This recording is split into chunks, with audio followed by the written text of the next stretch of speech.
So let's move to a few questions. So I'd like to have your thoughts on what is actually making St. Lucia click, because when the tournament started, I don't think anybody gave them a chance of performing this well. So your thoughts on what is it that they're doing right? Manju? Yeah, it's a combination of factors. One of them is that the Kings 11 franchise has bought a stake in the Zooks. So some of the backroom staff and the analytics seem to have improved. Then they went aggressively and got Nabi to be signed up for them. So Nabi has been their star player this season so far. Then they have two test cricketers in Cornwall and Chase, but who have really taken their roles and done it really well. So even though they don't strike at 200, maybe they can strike at 120, 130 and give you stability in the batting. Yeah. And apart from that, they also have youngsters like Chemar Holder stood up that day and Sammy's leadership. So combination of this, they have suddenly turned out to be one of the top sides. So I think Dwayne Bravo should regret his comment saying that please let them start on 4 points. So yes, Abhay, your thought? Same thoughts. I'll add Andy Flower to that list, which yes, Manju yes. just said. Because there is a And statistic on Andy Flower that in his last 15 franchise T20 games, he's won 12 of those games or something. So Mhm. counting between two tournaments. So definitely he brings a lot to the table. no other specific points. Yeah. It's just been Nabi backed up by Chase and responsibility they've taken, and Nabi has taken responsibility as a senior overseas player. He's won the matches, so it's a big difference. Yeah. And also their top order openers, if you just compare with the other teams, I think they are still doing okay. Yes. Cornwall and Fletcher have actually given them decent starts. You would expect them to convert them into bigger scores. That has not happened. But if you compare it to other teams, they're at least they are not losing, let's say, 3 wickets or 4 wickets in the power play. So that actually helps them. And So one more factor is Mark Dayal is there in this lineup. yeah, So far, apart from 1 or 2 innings, he hasn't fired that much. So yeah, I think if Mark Dayal finds his touch, then this top order is really going to get 150 most of the times. So that will be a good to see. He's yeah. rated very highly Yes, by and he's commentators and everybody. very athletic fielder and also a bowler again, off spinner too. So to add to the off spin in their attack, like Yeah. yeah. So I think they are going to keep on performing strongly. So let's see if they can be the improbable Right. winners. Dark horses for sure. Yeah. So next is uh, the flip side, where Guyana, Amazon Warriors, and Barbados. So they have actually, on paper, looked very decent sides. Guyana's batting order, if you look at the players, you would say maybe one of the best in the tournament. But they're not winning that regularly. Only 2 matches apiece, I think. So what do you think they can change, or maybe strategize in a way that they can start winning? Abhay, you can go first. Yeah, sure. I probably I would say Guyana cannot make any more changes. They just have to rely. They have to probably look for the rub of the green to go their way a bit more. Don't think they can change much. Maybe batting order. Barbados, no, I would stick with the same. I think Taylor has to be in the middle between the left-handers. Hmm. So number three maybe for him, but no, I'd not want to change Hetmeyer's position. He hasn't been out of form as such. I think he got one bad decision, and he did make a 20 odd, which is a good uh, considering the standards in this tournament. Yeah. So Guyana, I cannot pinpoint any major changes. Green is using the bowlers also in the right way, The but batting has to Barbados. basically strike form. Yeah, yes. Openers also have looked good, but probably openers have to strike for them. They cannot have, 2 down and 3 on 3 runs or 4 runs every match. That has to change. Barbados probably, as we mentioned, they need a couple of matches to go their way. Rashid Khan has to win them those matches. Having good right and left hand combinations in throughout the team. Probably Anderson should open, but then if he opens again, they'll bring up spinners. So not sure on that either. There's not much Barbados can also do. I think Holder can do more in terms of captaincy and team order. That could be one point. Also, do you think that positive that they talk about the flexible batting lineup is actually a negative, that too many changes every match, so players are actually not able to understand what their role is? Because in T20s, the role definition actually is one thing that many teams have given importance to.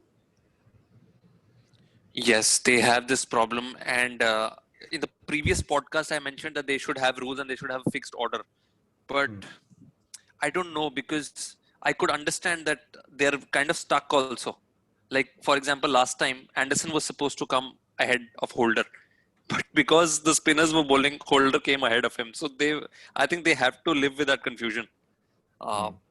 Probably a balance between when to go hard and when to not slog could be good for them. True. Manju, your thoughts?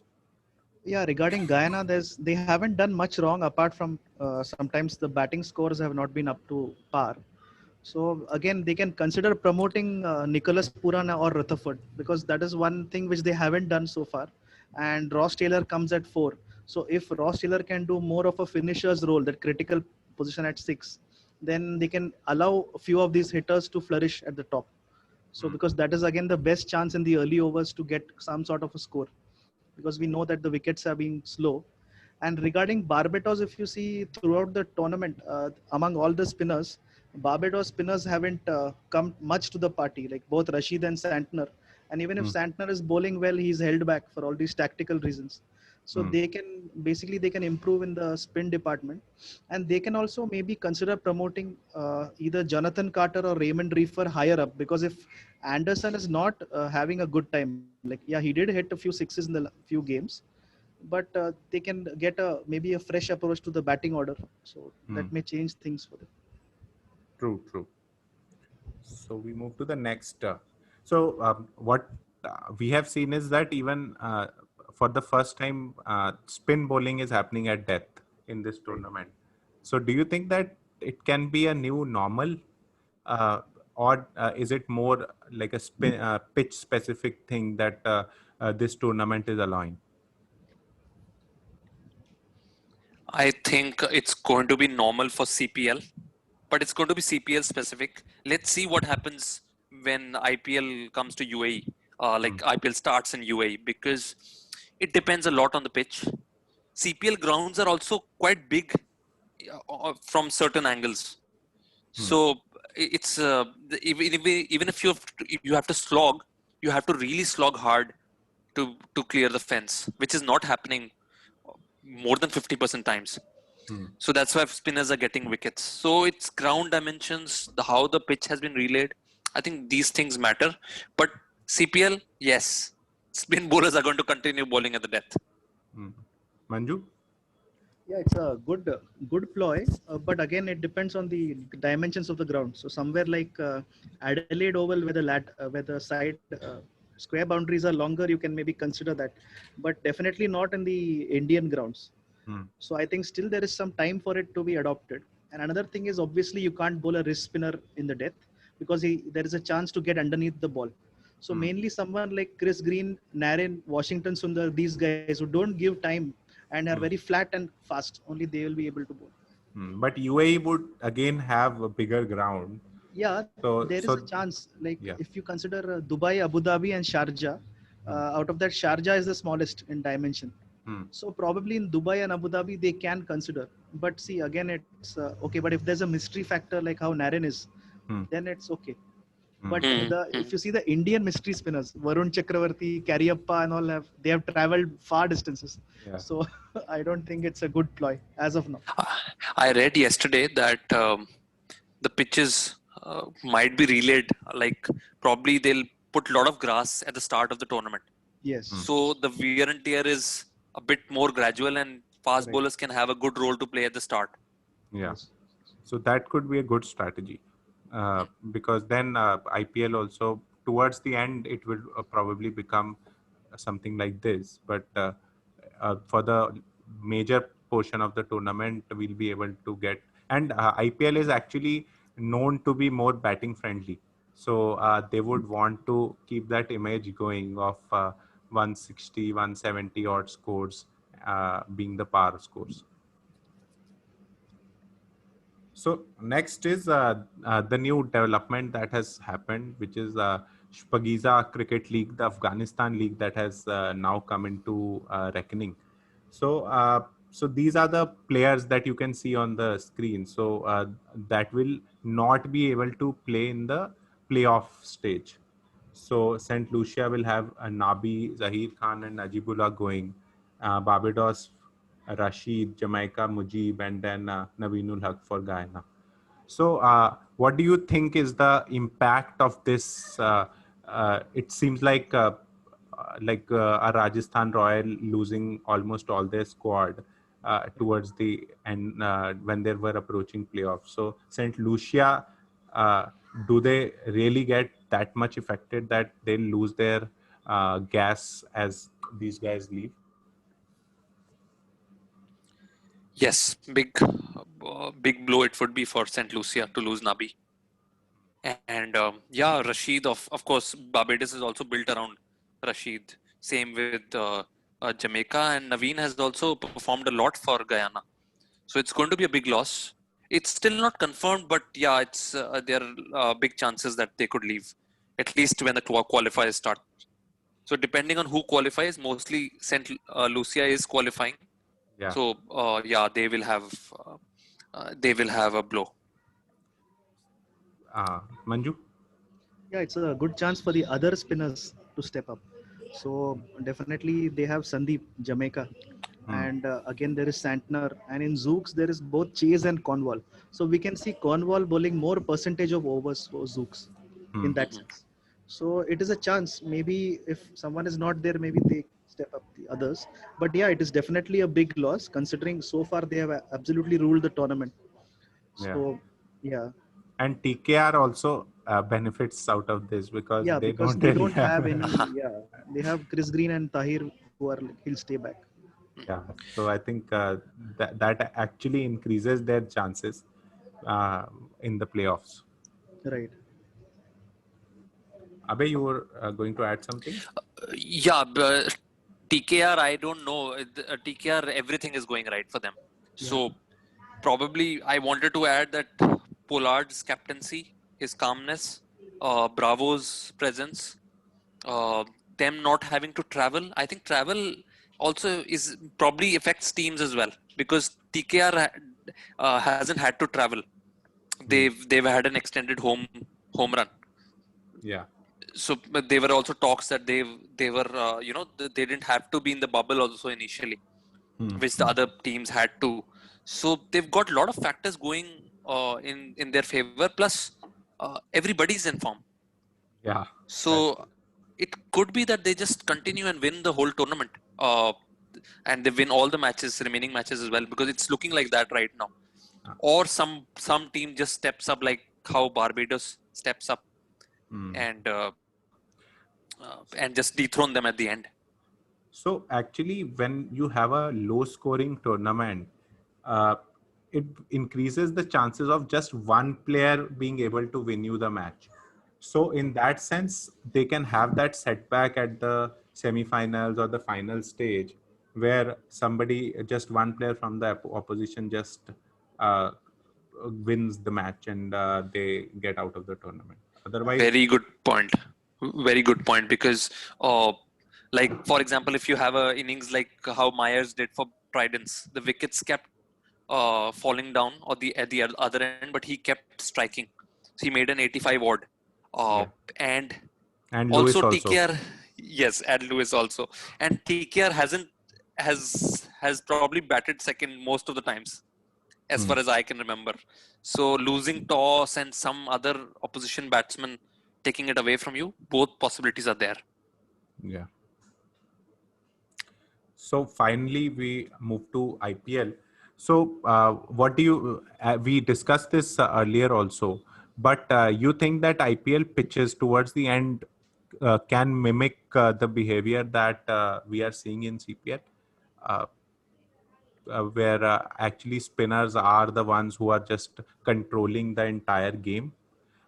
Or do you think that the quality of batting that IPL has and the way Indians can play spinners better, uh, it will be a different story there?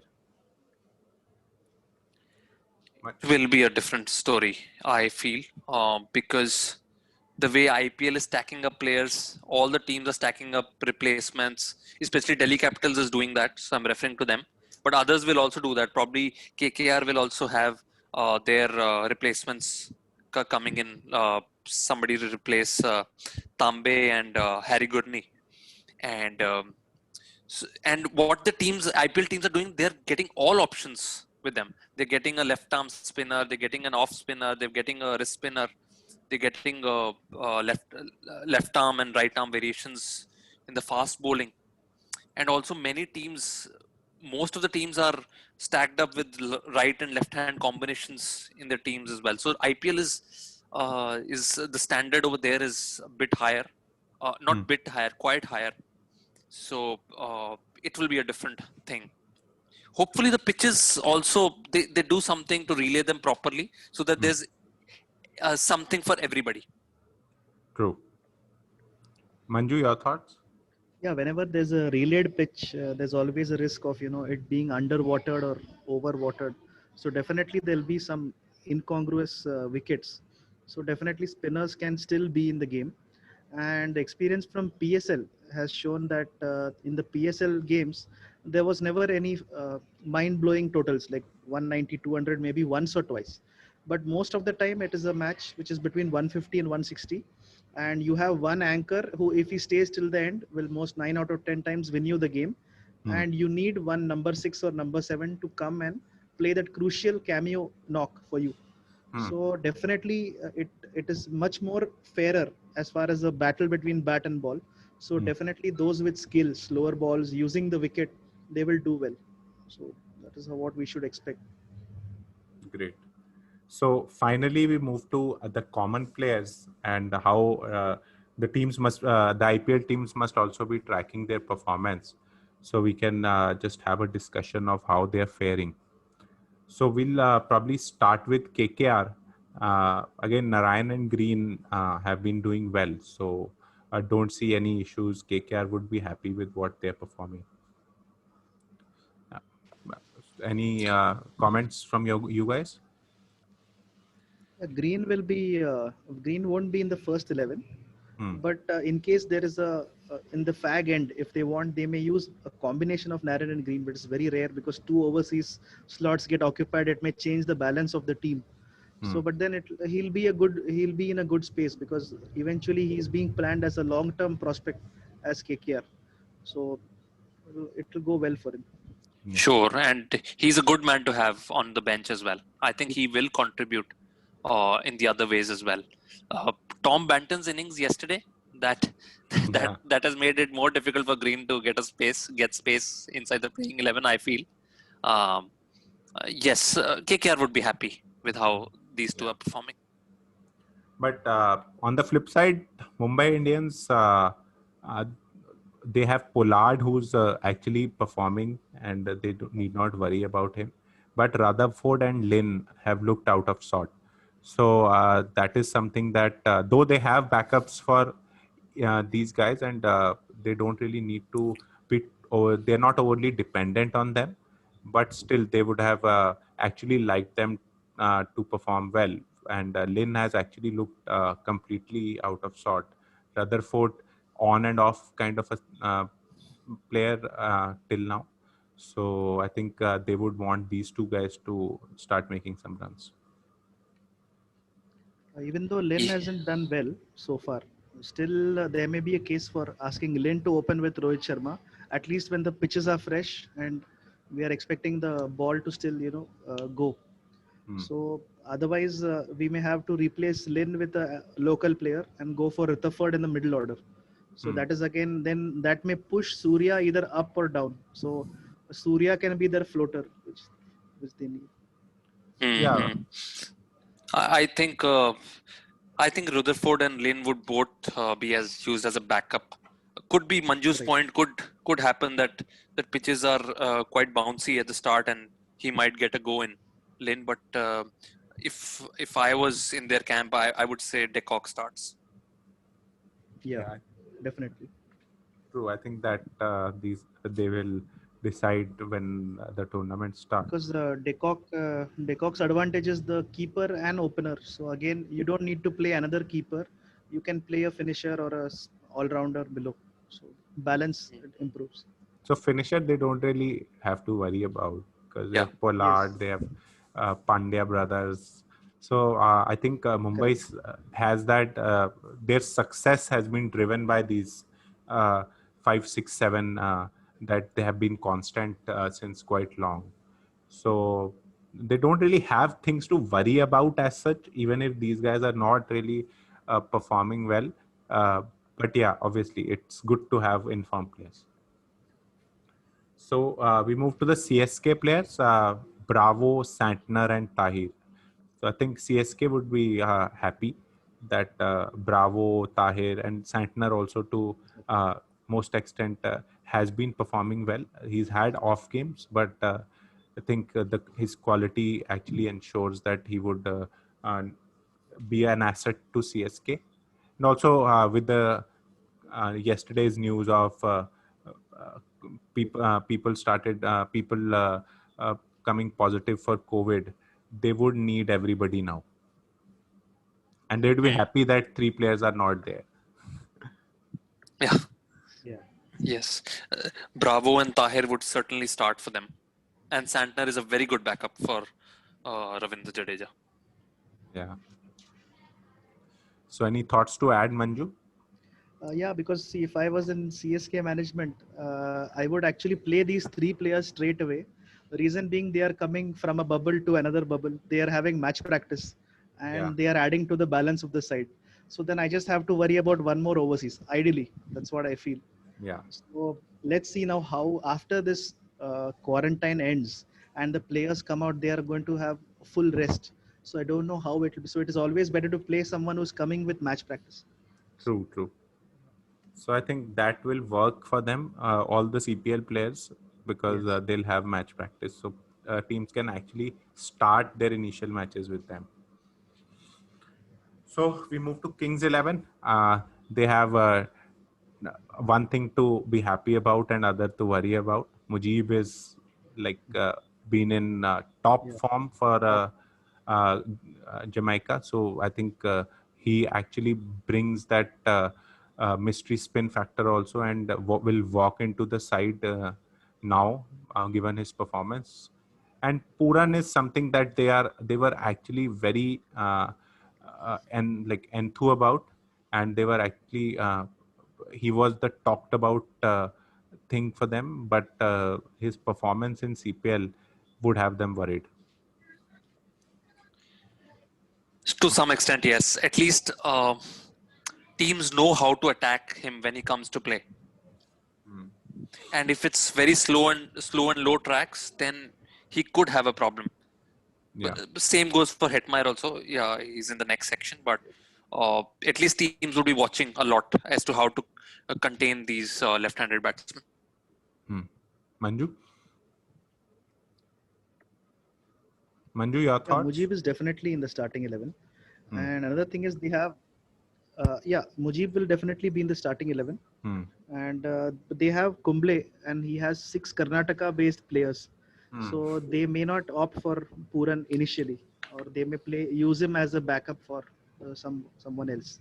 So as of now, it is difficult for him to get a regular spot in the Kings 11. Yeah, so see, one 11 is where Gale can come in and then Puran can not be there, and Mayank Agarwal Yes. can bat in middle order. So if Puran is not in Not be- form, they would probably go with that kind of a Yes. lineup. Otherwise, they could have actually opened with Yes. KL Exactly. Rahul and Mayank Agarwal and Puran in the middle order. So I think Hmm. they have that option Right. because And another thing is yeah. Gale. Yeah, Gale is also Gale is coming with no cricketing action behind him, so Hmm. they may want to have him train and as the muscles are warm, start him in the 11 initially, Yeah, and maybe if he doesn't succeed, then go to Puran. yeah, Hmm. I think Maxwell and Puran in the middle order would be very dangerous combination. I would want Kings 11 to go with that. Yes. And also he struck form in one match. Let's see. Um, I have a feeling that he's more confident than Hetmeyer at the moment. Let's see if he can strike some Correct. form hmm. end of this tournament. True, true. So we move to Delhi Capitals. So Delhi Capitals would actually be more or less happy, I think. Lamichhane has been bowling really well. Kimo Paul has actually performed well in few matches. He's been on and off a little, but yeah, he's been performing. And Hetmeyer actually started the tournament really well, but has tapered off a bit. But I think they would still be hopeful that with his class and uh, the quality player that he is, that he would even Guyana would also be banking on him to start making runs. So Delhi would Hmm. be more or less okay for now. Yes, I think Hetmeyer. There are a couple of flaws which Ian Bishop also pointed out. He can uh, play a bit too early on the short pitch deliveries. Hmm. So probably teams would be looking at these things, but Delhi have good backups, and if there are very slow and low turning pitches where Hetmeyer doesn't come off, they do have good backups. They have Ajinkya Rahane who might be benched. So Delhi do have backups. I think Lami Chhane is a strong point now for Delhi. Hmm. Probably last time we discussed that Mishra would play ahead of him. Probably now he's knocking harder on the door. Yeah. Uh, Kimo Paul also good news. I think he will play on the UAE tracks. Only thing is he's also not a hitter. Like he cannot strike very big in the death overs. So they would need some other options around him. They do need sensible batsmen as well at the Hmm. bottom of the order, like Ashwin and Kimo. But they cannot have all those kind of batsmen. Yeah. So And Delhi has good option. They've done good replacements as well, so they'll be fine at Manju? least to start with. Yeah, so it again depends on, it's an Australian head coach, and there are Yeah. few Australian overseas players. So I don't know how their four overseas combination will come still. So if they want to play Carey also in the top order and Stoinis, then all these three people only, maybe only two of them will play. Or in place of Chemo, they have to bring in Rabada. Hmm. So out of these three, currently Lamichhane looks the best to be written down first in the team 11. Hmm. Or it can also happen that Lamichhane and Mishra play and Ashwin has to sit out. It could also be a possibility. So I would not think that they will do that because Yes. Ashwin actually brings in that strategy and match awareness factor also. Yes. So Yes. plus opening bowling also. So Hmm. so he has quite a he's quite a good package for them, and it's been a good buy for them. I think Right. they will actually want to play him. So Hmm. between Aksar and Ashwin, if you had to play one, who would you play? Between Akshar and Ashwin, yeah, I would again go in favor of Akshar because of the batting abilities are a little better, and as in terms of spin, it is like he doesn't spin the ball much, so I wouldn't be even expecting the full four overs quota that way. But if I'm playing Ashwin again, I don't consider him more for batting. I would rather play him for his for a power play, the opening which he gives, and then one over somewhere where he gets a wicket. So, So Hmm. let's see. His batting has not really clicked last year or so. I've been missing his test match innings, like good test match innings, which he used to play earlier. He did strike couple of good sixes Yeah. last year while he was captaining Punjab. He So promoted himself to number 3 in one game where he did strike some, but that is very small a sample size. Like, Yeah. let's yeah, so I would go with Sunit on this matter. He's a very reliable and a good tactician. yeah, Thought his some of his strategies for Kings 11 were good, so he could be a good arm to have next to Shreyas Iyer. right. But we can only contemplate. Yeah, Yeah. So finally, we move to SRH, who have that Afghanistan spin bowling pair, Nabi and Rashid. So Nabi has been actually really good, and Rashid is still to find his rhythm in this tournament. So, but SRH being the calm people that they are, I think they would be quite confident that Rashid would be able to perform for them. right. So I've nothing to actually worry about SRH. SRH would be happy to just have these two guys playing in their team, right? Yes, Yes, almost yes, and three overseas spots are fixed. Like if Warner, Nabi, and Rashid are almost certain, so they have to worry about the fourth one, and they have Billy Stanley, who doesn't seem to have a chance, like in UAE, as a first option. Yeah, but I think yes, they'll uh, rely on the Indian fast bowlers and some Indian middle order batsmen. so. Actually, uh, their combination is such that even Kane Williamson is not getting to Exactly. play in their 11. So I think they have those things to worry about. But it's a good thing to have that you can just slot in Kane whenever you want, and he would perform for Right. you. So that's a good thing to have. But they would have liked some stronger Indian bowling so that they could have actually played him. Yes, especially spin bowling. They should have had some options. They have Shabaz Nadeem, they have Abhishek Sharma, but Indian spin bowling is vacant if I am not wrong. Yeah, I think so. So So that could so they rely heavily on Alan, Rashid, and Nabi, which are very good options, but then they have to play them. yes. So I think that would be it. So so I'll just put in the table again. So I think Trinbago are actually now more or less qualified for the next round, and let's see who amongst Barbados, Guyana, and Jamaica would be able to pass to the next round. I think the next week would be very interesting, and would love to see people stepping up their game and having a much more competitive CPL. Yes. So I think we'll wrap it up here. Manju, thanks a lot again for coming on the Thank you. podcast, and Abhay, thanks to you as well. It was a nice discussion, and we'll see you guys next week with an updated uh, another 8 to 10 matches to talk about, and let's see how it goes. Thanks a lot, Sunit. Sure. Thanks, both of you. See you Sure. again. Okay. Yeah. Thank you, guys. Bye bye. Bye. Thanks, Abhay. Yeah. Thanks, Manju.